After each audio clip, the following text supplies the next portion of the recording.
في قوله تعالى كنتم خير أمة أخرجت للناس قال أنتم تتمون 70 أمة أنتم خيرها وأكرمها على الله تعالى رواه الترمذي وابن ماجه والدارمي وقال الترمذي هذا حديث حسن.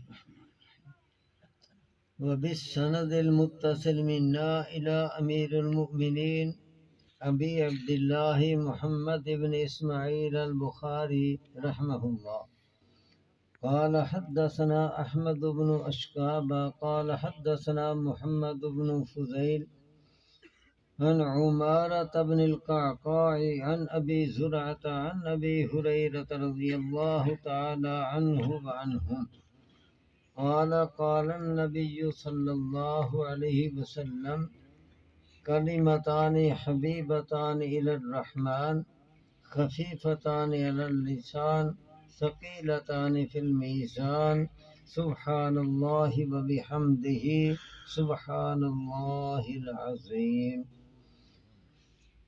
صدق الله العظيم وصدق رسوله النبي الكريم ونحن على ذلك لمن الشاهدين والشاكرين والحمد لله رب العالمين.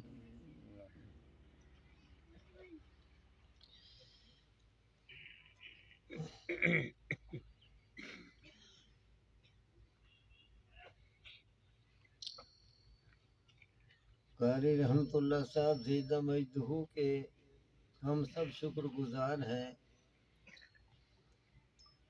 کہ انہوں نے مشکوٰۃ شریف اور صحیح بخاری شریف کے آخری سبق میں ہمیں بھی شریک کر کے اس پر جو اللہ تعالیٰ کی طرف سے اجر و ثواب ملے گا، برکات حاصل ہوں گی، رحمتیں نازل ہوں گی، ان میں ہمیں بھی شریک کر لیا. آمین. اللہ ان کو جزائے خیر دے. آمین.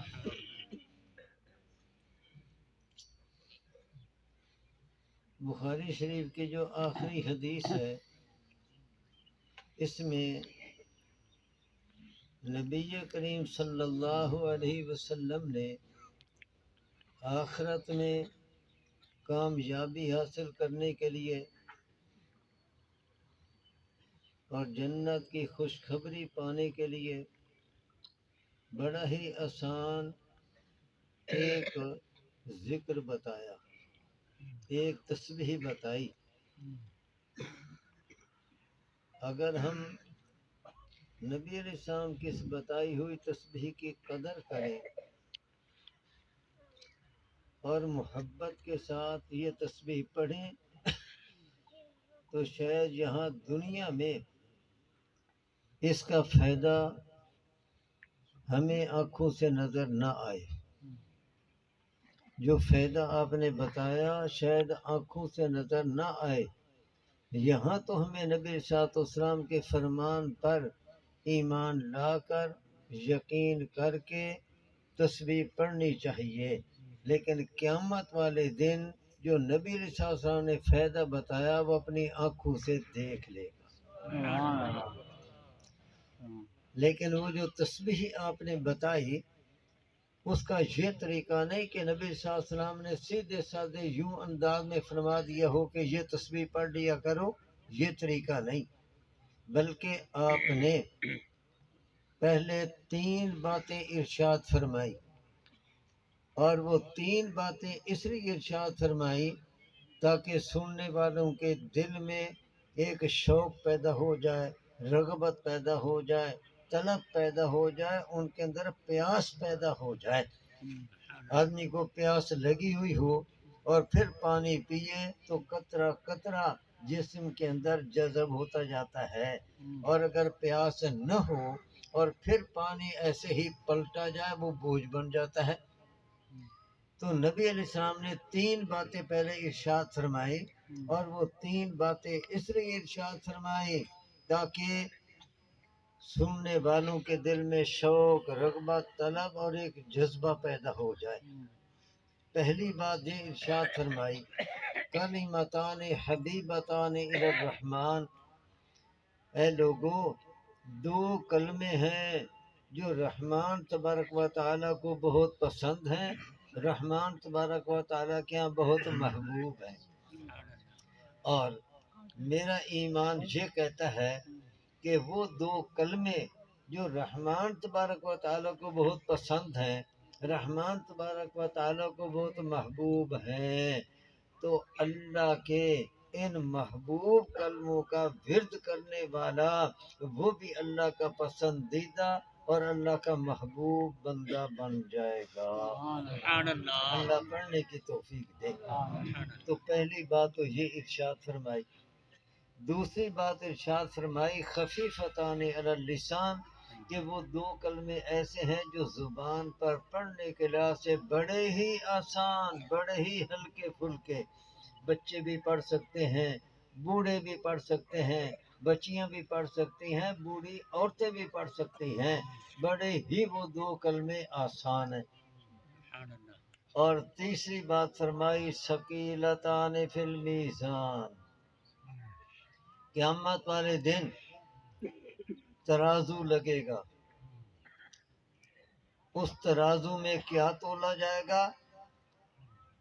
ہمارے اس دنیا کی زندگی میں کیے ہوئے کام، ہماری زبان سے کی ہوئی باتیں، کانوں سے سنی ہوئی باتیں، آنکھوں سے دیکھا ہوا، ہاتھوں سے کام کیے، پاؤں سے کہیں چل کر گیا، ہماری ہر نقل و حرکت کا ریکارڈ ساتھ ہی ساتھ تیار ہو رہا ہے، ساتھ ہی ساتھ تیار ہو رہا ہے۔ اللہ تعالیٰ نے 2 فرشتے مقرر کر دیے ہیں ہر آدمی کے ساتھ۔ دائیں طرف والا فرشتہ نیکیاں لکھتا ہے، نیک باتیں لکھتا ہے، اور نیک نقل و حرکت ہماری وہ محفوظ کرتا ہے۔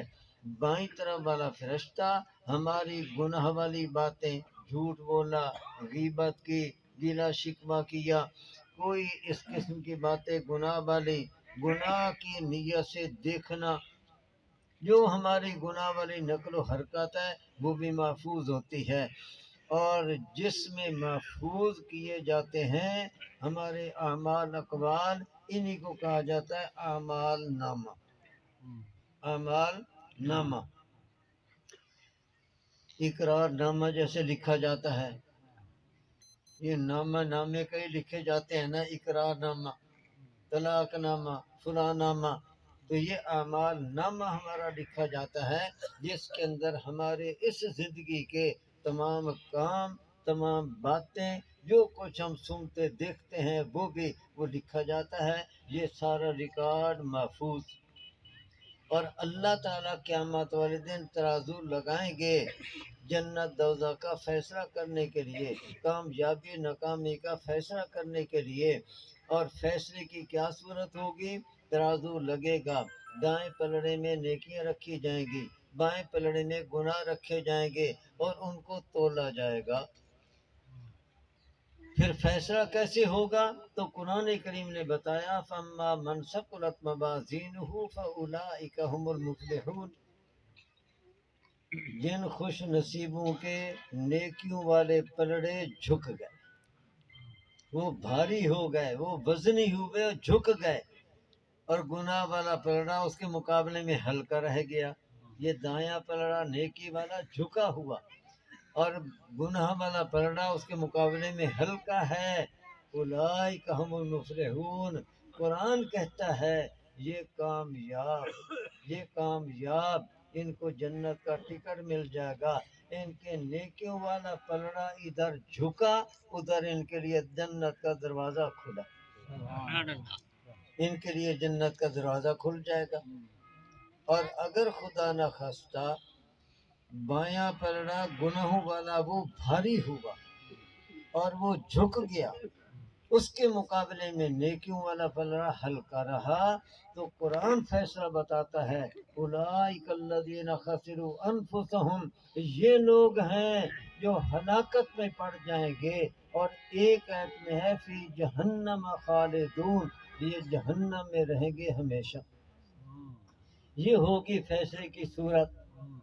تو نبی علیہ السلام نے ایک بڑی مختصر تسبیح بتائی، اور وہ ایسی تسبیح جس کے بارے میں نبی پاک صلی اللہ علیہ وسلم نے فرما دیا کہ وہ رحمان تبارک و تعالیٰ کو بڑی پسند ہے، بڑی محبوب ہے، اور زبان پر پڑھنے کے لحاظ سے ہلکی پھلکی، لیکن نیکیوں والے پلڑے میں بڑا اس کا وزن ہوگا، اور اس کی وجہ سے نیکیوں والا پلڑا جھک جائے گا۔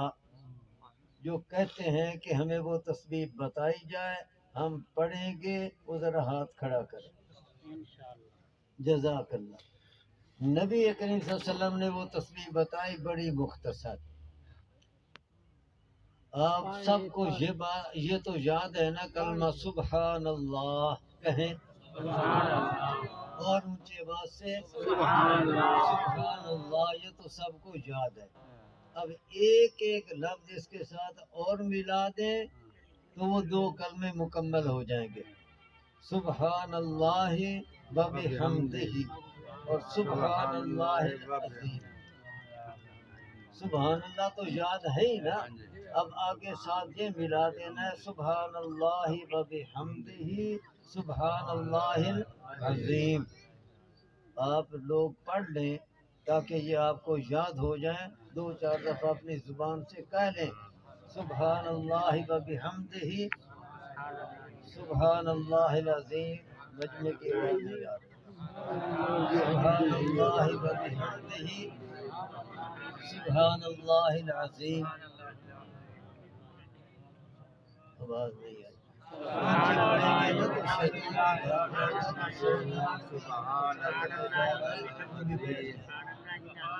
سبحان اللہ و بحمدہ سبحان اللہ العظیم، سبحان اللہ و بحمدہ سبحان اللہ العظیم، سبحان اللہ و بحمدہ سبحان اللہ العظیم۔ ایک کوئی چھوٹا بچہ جس کو تسبیح یاد ہو گئی وہ کھڑے ہو کر سنائے، مجھے پتہ چلے نا کہ میرا پڑھایا ہوا سبق یاد بھی ہوا یا نہیں۔